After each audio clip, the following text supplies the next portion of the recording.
Qui est cardinal Robert Sarra qui peut succéder au pape François? Né le 15 juin 1945 dans un petit village de Guinée, Robert Sarra grandit dans une famille très modeste.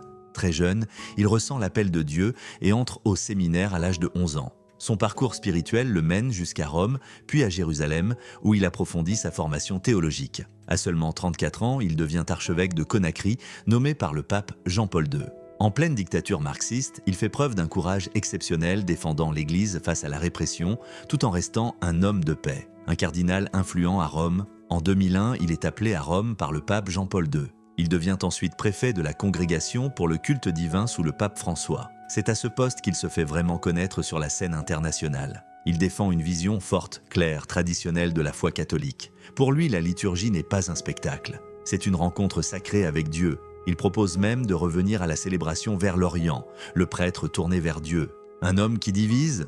Ses prises de position font réagir. D'un côté, il est acclamé par de nombreux catholiques no traditionalistes. Ils voient en lui un homme de vérité, fidèle à la doctrine, au service de Dieu et non des modes. De l'autre, il est critiqué pour son conservatisme. Sur le mariage, la sexualité, le rôle des femmes dans l'Église, certains le trouvent trop rigide, voire en décalage avec les attentes d'aujourd'hui.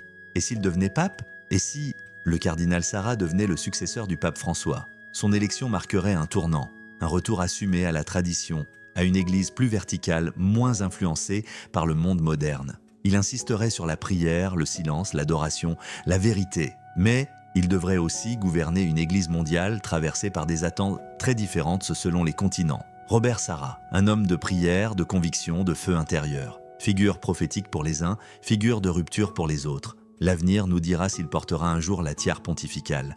Et vous, que pensez-vous du cardinal Sarra? Serait-il un bon pape? Dites-le en commentaire. Abonnez-vous pour plus de vidéos sur les grandes figures de l'Église, mais aussi sur d'autres sujets intéressants d'actualité.